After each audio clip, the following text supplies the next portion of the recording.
Viewers, आप सबका स्वागत है फिनिक्स पे लीगल चैनल में। अगर हम सुप्रीम कोर्ट की जजमेंट्स की बात करें तो उस पर ध्यान देना बहुत ज़रूरी हो जाता है। कारण ये होता है कि आज एक तरह का जजमेंट आया और ज़रूरी नहीं है कि ये जजमेंट बहुत ज़्यादा दिन तक रहेगा, वो जजमेंट ओवररूल भी हो जाता है।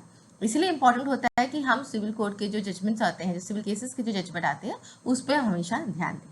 तो आज का जो जजमेंट है वो लिमिटेशन एक्ट के ऊपर में है, कंडोनेशन ऑफ डिले के ऊपर में है। और कैसे यहाँ पे एक बहुत ही इंपॉर्टेंट थंब रूल अगर कहा जाए, सुप्रीम कोर्ट ने बोला है अगर आप एप्लीकेशन डालते हो लिमिटेशन एक्ट का। तो चलिए आज जानते हैं आज की इस वीडियो में, आज इसी केस के बारे में हम जानेंगे। वीडियो को स्टार्ट करने से पहले अगर आप मेरे इस चैनल पे नए हैं तो प्लीज़ लाइक शेयर सब्सक्राइब कीजिएगा। साथ ही साथ पे हमारा जो चैनल है ये सुप्रीम कोर्ट के जो सिविल केसेस के जो जजमेंट होते हैं उसके बारे में हम जानते हैं, समझने की कोशिश करते हैं।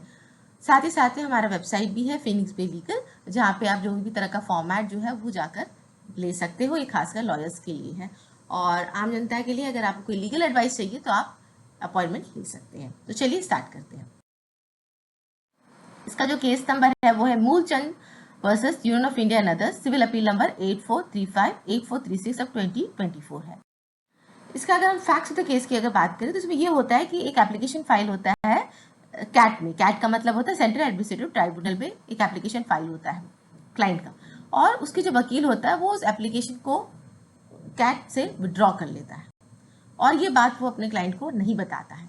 क्लाइंट को ये बात पता चलती है कब? 1 साल के बाद में। जैसे ही उसको ये बात पता चलती है वो दिल्ली हाई कोर्ट में एप्लीकेशन फाइल करता है, साथ ही साथ में कंडोनेशन ऑफ डिले का एप्लीकेशन भी फाइल करता है। लेकिन दिल्ली हाई कोर्ट उसकी जो एप्लीकेशन जो होती है उसको रिजेक्ट कर देती है, ये कहते हुए कि जो डिले है 425 डेज का जो डिले है बहुत ही ज़्यादा है और इसको कंडोन नहीं किया जा सकता है। इस बात को लेते हुए वो बंदा जो होता है सुप्रीम कोर्ट में आ जाता है। तो सुप्रीम कोर्ट का जो ऑब्जर्वेशन है ये हम पढ़ते हैं। सुप्रीम कोर्ट ने अपने ऑब्जर्वेशन में कहा है, it is not the length of delay that would be required to be consider while examining the plea for condonation of delay. It is the cause for delay which has been propounded will have to be examined. If the cause for delay would fall within the 4 corners of sufficient cause irrespective of the length of delay, same deserve to be condone. यहाँ पे बोला गया है कि अगर कोई limitation act के तहत में सेक्शन 5 के तहत में एप्लीकेशन फाइल करता है तो हमें ध्यान देने की बात होती है कि क्या जो वो रीजनिंग दिया है, क्या सफिशिएंट कॉज जो दिया है क्या वो सही है, क्या सफिशिएंट है वो। इसमें हमें ये नहीं देखना है कि उसका डिले कितना लंबा हुआ है, कितने ज़्यादा दिन का उसने डिले किया। हमें ये देखना है कि उसको डिले होने का जो कारण है वो एक सफिशिएंट रीजनिंग है, क्या वो सही है, क्या वो सेटिस्फैक्ट्री है। जो 4 पिलर्स हम बोलते हैं सेटिस्फैक्शन करने का कोर्ट को, डिले कंडोनेशन की जो बात जब आ जाती है तो उसको कोर्ट ने यही बोला है कि रीजनिंग जो देते हैं या कारण जो देते हैं उस पर आपको ध्यान देना चाहिए, ना कि कितने दिन का डिले हुआ है हमें उस पर ध्यान देने की जरूरत नहीं है। देखिए जब सेक्शन 5 का एप्लीकेशन, मतलब लिमिटेशन एक्ट में जब सेक्शन 5 का एप्लीकेशन फाइल करते हैं, कंडोनेशन ऑफ डिले का जब एप्लीकेशन हम फाइल करते हैं तो वहां पे कोर्ट 2 चीज देती है। सबसे पहला चीज कितना दिन का डिले हुआ है ना। दूसरा चीज देखा जाता है कि इसमें कारण क्या दिया गया है इस डिले का।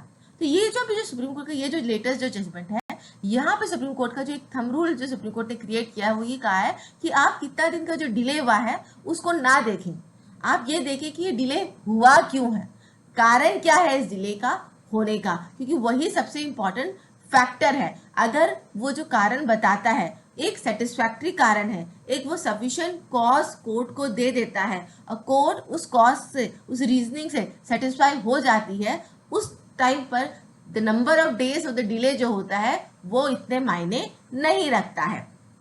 Applying the opposite principle, which we are in complete agreement to the facts on hand and test the same, it would not detain us for too long to set aside the impugn order in as much as delay of 425 days in filing fresh OA number 2066 of 2020 has been successfully explained by the appellant before the tribunal. Namely, it has been contended that there was no intimation of withdrawal of the earlier OA by his counsel, and the order of withdrawal dated 10/8/2018 does not reflect that such withdrawal was based on any memo duly signed by the appellant। तो यहाँ पे जो high court ने जो नहीं माना था कि जो डिले हुआ है उसको सेटिसाइड कोर्ट करता है। कारण ये देता है कि जो उसका जो एप्लीकेशन जो कैट पे विड्रॉ हुआ था, जो लॉयर ने जो विड्रॉ किया था, उस ऑर्डर में ये कहीं पे भी नहीं दिखाई दे रहा है कि उसमें क्लाइंट की रजामंदी थी या क्लाइंट का नॉलेज से हुआ था या क्लाइंट का सिग्नेचर था। देखिए मैटर करता है, आप जब कोर्ट पे एक रीजनिंग दे रहे हो कि मुझे तो पता नहीं था, खाली अगर ये बात बोल दोगे तो कोर्ट सेटिस्फाई बिल्कुल नहीं होने वाला है, ठीक है।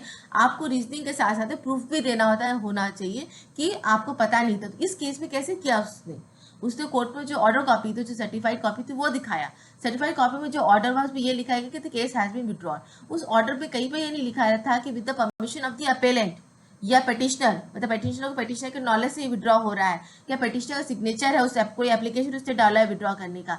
ऐसा कुछ भी एप्लीकेशन नहीं था उस केस में, ना ही एप्लीकेशन के नॉलेज से विड्रॉ किया गया, ऐसा भी कुछ लिखा हुआ नहीं था उस ऑर्डर कॉपी में। तो एक सफिशिएंट कॉज उसने बताया कोर्ट को, राइट। साथ ही साथ में उसने प्रूफ भी किया कि मुझे नॉलेज नहीं था। आपको कैसे नॉलेज नहीं था, ये बात क्वेश्चन में आती कोर्ट में, तो उसने बताया कि ऑर्डर कॉपी पे कहीं पे भी रिफ्लेक्ट नहीं करवा रहा है कि मेरे के नॉलेज में ये चीज हुआ था, मेरे परमिशन से केस विड्रॉ हुआ था। देयरफॉर कोर्ट वाज सेटिस्फाइड कि हाँ ये सफिशिएंट कॉज इसने दिया है, रीजनिंग भी जो दी है एकदम बढ़िया वाली दी है। इसीलिए जो डिले से जो दिखा रहा है 435 डेज का जो डिले है, काफी लंबा डिले होता है 30 डेज के कंपैरिजन में, वो डिले को कंट्रोल करना चाहिए। लेंथ ऑफ डिलेज को नहीं देखना चाहिए, हमें देखना चाहिए कि जो रीजनिंग जो दी है वो कितनी स्ट्रॉन्ग रीजनिंग दी है और कितनी सफिशिएंट कॉज वाली रीजनिंग दी है।